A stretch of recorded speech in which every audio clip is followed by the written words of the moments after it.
Years ago, this one priest who I have to admit I really didn't respect, and yes, I know I'm very judgmental. It's one of my many issues. He says, well, when it comes to prayer, he says, my prayer is more liturgical. So of course I asked the question, well, every Catholic's prayer is liturgical. All the sacraments are liturgical. And I said, what do you mean you don't like personal prayer? And he says, well, mine's more liturgical. And what I got out of that, unless he's the center of attention directing things, he's not so interested in prayer. That's what I really think he meant. Which I have to tell you, this is how judgmental I am, then really I have no respect for him as a priest. Because I think, especially priests, you should be praying. Not that you're priests, but priests should be having a strong prayer life, and they should be doing it at least twice a day, not just when they're the center of attention. And the odd thing is that, especially when it comes to prayer, there's been such scientific development or research into prayer. It started about a little less than 20 years ago with this guy named, I think it's Daniel Ellsberg. He's this neurologist who put, I've told this story before, 50 Franciscan nuns in an MRI praying the rosary, not all at once, one at a time, and 50 Buddhist monks meditating, and the same parts of their brain lit up. And with those people who had a regular prayer life, he noticed all these things like more frontal, what do you call that? Frontal cortex activity, lower stress hormones, all these health benefits. And in the book, I think the book is Why Prayer Won't Go Away. And he's just a researcher, not a spiritual person. He said the reason why prayer won't go away is that the brain is hardwired to pray. It's not a matter of just programming people. Your brain is designed to. And then recently another book came out, and it's called Traits. Oh, shoot, I forgot. Altered Traits. And this very famous psychologist, Daniel Goleman, who wrote Emotional Intelligence, great researcher and this doctor, they did all this research on people who pray regularly. I'm going to use the word meditate, who meditate regularly. And all these benefits, such as people who meditate regularly have a higher ability to focus on a task for a longer time. They may get angry, but they recover quicker. Focus. Academically, they had these kids learn how to meditate, and they did 30% better on their tests. Physically, there's all these health benefits. They took two groups.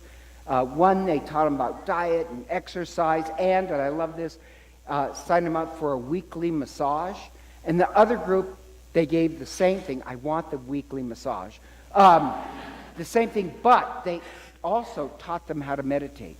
And they had a 50% reduction in stress and inflammation.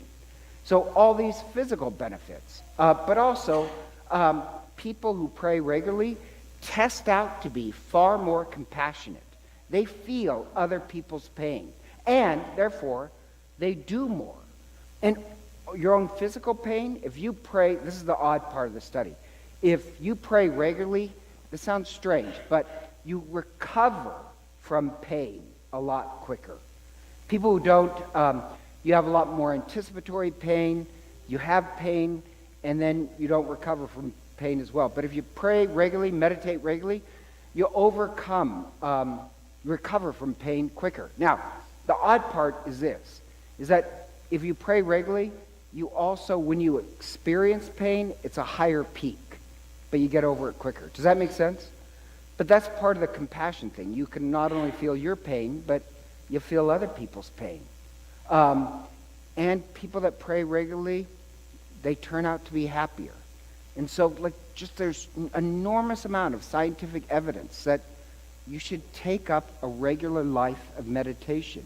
And I'm trying to use the word meditation because when I use the word prayer, I don't like it when people, you hear prayer means, oh yeah, I get up every morning and I tell God, I set the lottery ticket. If all your prayer is gimme, gimme, gimme, there's something wrong with you. Because even like the first reading from Job, very depressing, but Paul, you did a good job reading. That was his first time reading. But the book of Job, the theology that's most expressed in it, is all the wrong theology. And at the end of the book, God says, oh no, that is wrong. Because they have the theology of, well, some of the rabbis have the idea, well, if you pray regularly, then nothing bad will happen to you. You still hear that with some fundamentalists, that if you pray, nothing bad will happen. What Job finds out is that he suffers a lot, but it's really prayer and God that pull him through his suffering. It doesn't save him from it. So I like meditation rather than prayer, because then people hear the gimme, gimme prayer. But I think people should meditate regularly. And if you're wondering, well, what does this have to do with the gospel? Because in the Gospel of Mark, that is the message. The Gospel of Mark, Jesus is like a German. He prays and works, prays and works. That's all he does. And so, the beginning of the Gospel, he goes off and prays. And then he comes back and he goes to Peter's mother-in-law and he raises her up. He heals her. That's the work part. And then after that, he goes back to praying. And the next day he's going to work again. And if you're wondering what's the gospel is just like that. Your life is supposed to have the pattern of Christ. You pray, and then you put that prayer into action. And Peter's mother-in-law, when she's touched by the prayer of Christ, his prayer life, she gets it. And it says, she got up immediately and served them. Now, to me, that's always the funny part, because if I was at death's door and I was suddenly healed, I would work it a little.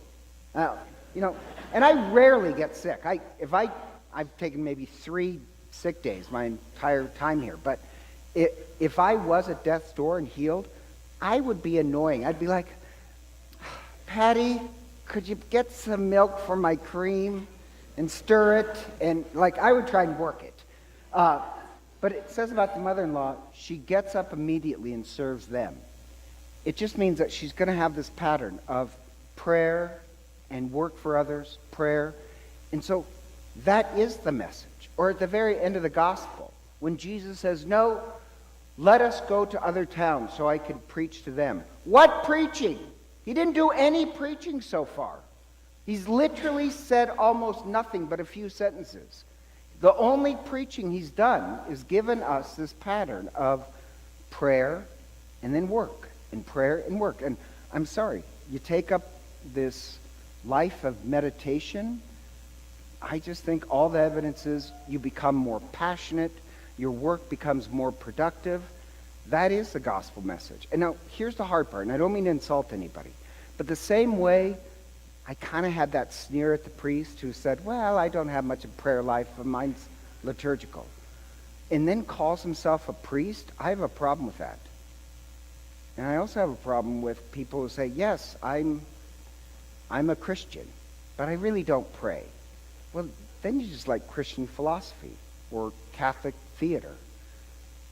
The message of the Gospel of Mark is prayer has this effect, this huge effect on the life of other people.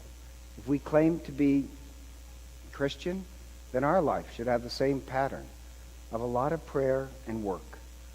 And so together, let us stand and pray.